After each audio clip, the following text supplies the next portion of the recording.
Hi everyone, my name is Tania and I am one of the senior teachers here at Enguru.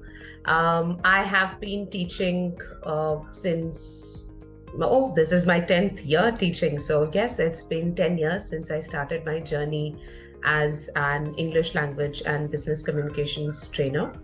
And today I'm here with a very interesting topic, something that almost all my students over the last 10 years have asked me, uh, and something which is very relevant in your day-to-day life. So let's begin. As you may have guessed, the topic for today is preparing a CV. Something which almost everyone who is looking for a job or is already working or wants to change his job or wants to move to a different country and find a job there needs. A CV is something very basic that everyone who ever wants to take part in any kind of job needs. So we're going to look at the basics of a good CV. But first, let's start with a very common question that everyone asks and may be slightly confusing. What's the difference between a resume and a CV? Okay, so the most important thing to remember here is that this word that you see here, it's pronounced as resume, not resume. Resume means to continue or to start over again. So the meaning will change if you change the pronunciation or if you mispronounce the word. So the word that you see in front of you, that's pronounced as resume, right? And the other word that you see here, CV, CV is the short form of curriculum vitae. Curriculum vitae, which is a Latin phrase. It has been adopted from Latin. So what is the difference between a resume and a curriculum vitae is what we are going to look at. So there are two major points of difference. One is the length of both a resume and a CV, and second, the type of information that is included. So as far as length is concerned, a CV is usually 2 to 3 pages long, while a resume is 1 to 2 pages long. So as you may have understood that a CV is more detailed. That's because of the type of information that's included. So as you can see on your screens, a CV includes all your academic qualifications, your experience, your skills and achievements. While a resume is a summary which shows only your most relevant skills and work experience, which is suited to the job role. So as you can see, depending on the type of information required or the type of job you're applying to, you can decide whether the job role needs you to send across a resume or a CV.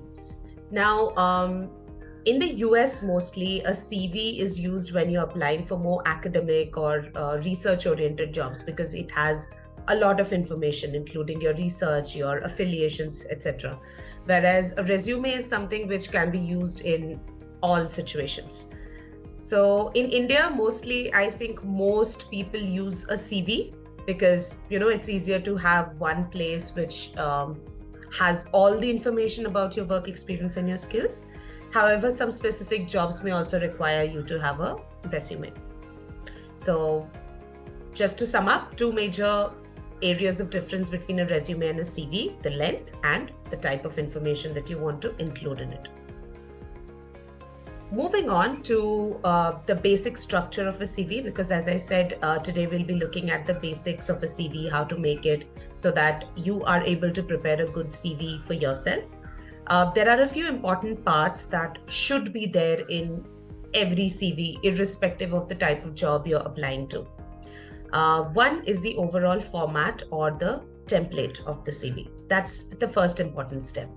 So first thing, there are lots of websites, lots of free websites available, which you can look for, which will give you these free templates, and you can just use that, modify it to write your own CV. Another alternative to start with would be reach out to your peers, to people who are your seniors who work in the same organization or in the same field as you, and ask them to share their resume format with you, because this is something that may differ from company to company and job role to job role. For example, if I am a graphic designer, my CV should be more colorful, more graphic, more well-designed. However, if I am a professor, my CV should have a lot of information about the kind of research I've done, the kind of publications I've done, and so on. So the format of the template is the primary thing that you should start with. So search online, there are lots of free templates available. Otherwise, it's always good to ask people to help you out with it if it is your first time creating a CV. Moving on to the first very important segment in a CV, that's your contact information, because this is how employers are going to contact you. So irrespective of what style, what format, what template you use, the first section should be your contact information. Ideally, it should come right at the top of the page, and it should include your name, address, maybe email address for sure, and your telephone number for sure. Okay, these are the things that should be there in your contact information. And while you're at it, please also make sure that you have professional email IDs. funkyboy2021@gmail.com is not a professional email ID. It should ideally have your name. So if your name is, let's say, Sumit Sharma, it can be sumitSharma@gmail.com or sumit.sharma@gmail.com. Try different variations using your own name, because that needs to be professional.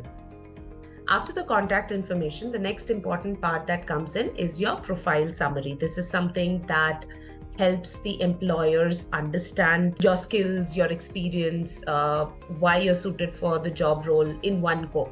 So a short paragraph consisting of maybe 3 to 4 lines, which gives them a holistic summary of who you are and why they should choose you for the role. The purpose of this section is nothing but to make it easier for the employers to shortlist CVs. So instead of going through 2 to 3 pages, they can just look at the profile summary and understand if it's worth their time to take a detailed look at your CV. So make sure that you include a proper professional profile summary. You can have a look at a few examples which are available on the internet. I can also show you a sample towards the end of today's lesson. The next segment is your work experience. Of course, this is, of course, if you have had any kind of work experience in the past, whatever work you've done, whether it's an internship, whether it was a short-term work, a part-time work, a freelance opportunity, all of that should be included under your work experience, right? Be honest about it. That's very important. But please also make sure that you only mention the experience that you have proof for. Be honest about it. Please don't lie. Please don't create experiences, because if you're shortlisted for the interview or if you get through to the job, there's a background verification that happens, and you may fail the background verification if you've lied about your work experience. So please make sure that you have the relevant documents which support your employment with a particular firm, whether it was part-time or full-time.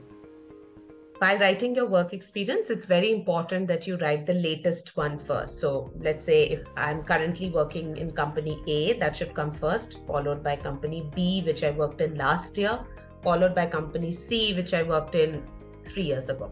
So that's the order in which you should mention your experience. The next section is the education and qualifications. So this is very important, should be there in all CVs. This tells the employers about your educational qualifications, as well as the certifications that you've done, the courses that you've done, any additional professional development courses that you've done over the last few years that you've been working. It's not important to write the percentage or the scores or the GPA that you've got. However, if it becomes important if you're a fresh graduate, if it's your first job, then percentages and scores become important. For an experienced professional, not so much. You can just mention what degrees and certifications you have. And just like your work experience, this should also have the latest qualification first. And then you can go on with the older ones. The next segment is about your skills and achievements. So here you can write details about your computer skills or any kind of professional achievement that you've had. For example, you were leading a team and your team has won the Best Team of the Year award at your company or in your college. These are some things that you can mention here. You can also mention if you were, let's say, the captain of the school football team. So that clearly shows that you were a team player, you have leadership skills. These are some things that you can mention here under skills and achievements. The next segment is talking about your hobbies and interests, though it becomes less and less important as you grow in your career. Hobbies and interests are something that an employer often wants to see in a recent graduate's CV rather than an experienced professional CV. However, for experienced professionals like me, or even when you have, let's say, 20, 30 years of experience, this is a quite commonly asked question in interviews. What are your hobbies and interests? Because they want to know what you do beyond work, right? So this is one segment where you can include any kind of volunteer charity work if you've done any. The last segment of your CV is called the references section. This is if you have some kind of work experience. So you can list 2 to 3 references of people. They can be managers who've worked with in your previous jobs. They can be colleagues you've worked with.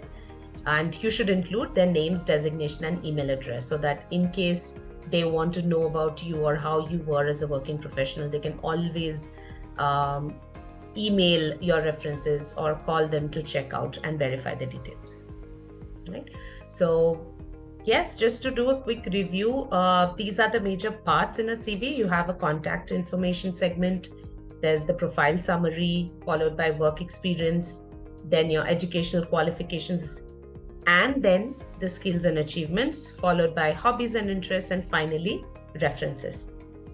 So here you can see a sample CV. This is a very common format, but of course you're free to be experimental with the format that you want to use.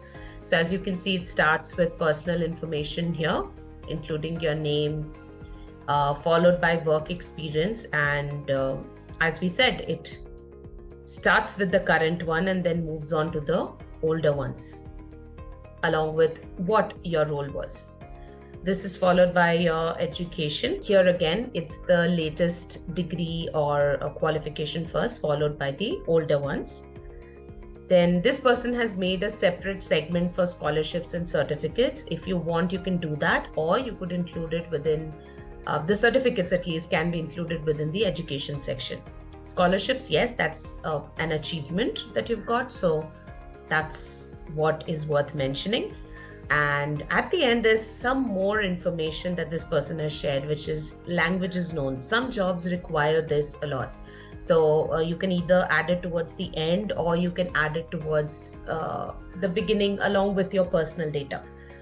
That's your choice. But languages known is optional. You may or may not mention it depending on what kind of job you're applying to.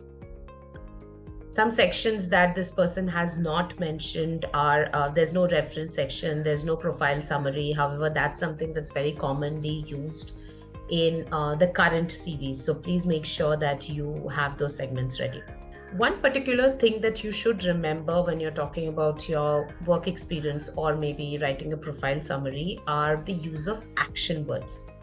It is very important that your CV tells the employer or whoever's reading the CV, whoever's going through the CV, what you have done, what action have you taken, right? So instead of making it very vague, like something like was responsible for so and so, what did you do?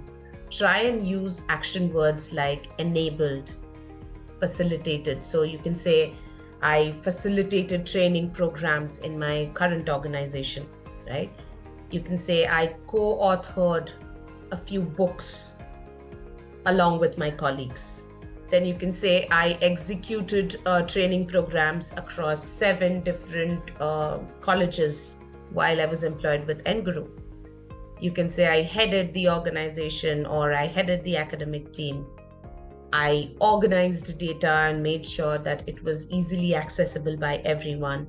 So these are some examples of action words that add value to your CV. So please make sure that you use them, incorporate them in your CV. Feel free to Google some examples, some things that you think you can include in your CV, because the kind of action word that you would need may differ from the kind of action words that I would include, right? So these are just some samples which are commonly used across CVs. All right, so yes, with that we come to the end of today's lesson. These were the basics of a CV, the basic structure of a CV. If you want us to share a few more samples, do reach out to us in the comment section, and we will be more than happy to share links which cater to your organization or the kind of job that you do, or maybe your job role. Last but not the least, there's a small task for you. I want you all to think about it. I'm not going to answer the question, but I want you to think about it, have a look, take a screenshot if required, and then think about it. On my screen, you see a sample CV. Is this a good CV? Please have a look at it. Take a screenshot if you'd like. Pause your video at this point. Have a detailed look and say, is this a good CV? If yes, then why? If no, then why not? Right? Have a look. Let us know in the comment section, and we will be there to help you out. And definitely, if your CV looks like this, give it a thought. So I'll see you soon with the next video. Until then, do reach out to us in the comment section. We'll be more than happy to help you out. This video is brought to you by Enguru Spoken English app. Enguru offers interactive live classes every day, daily practice lessons, expert Enguru teachers, and a certificate from Enguru. Download the app from Google Play Store to keep learning.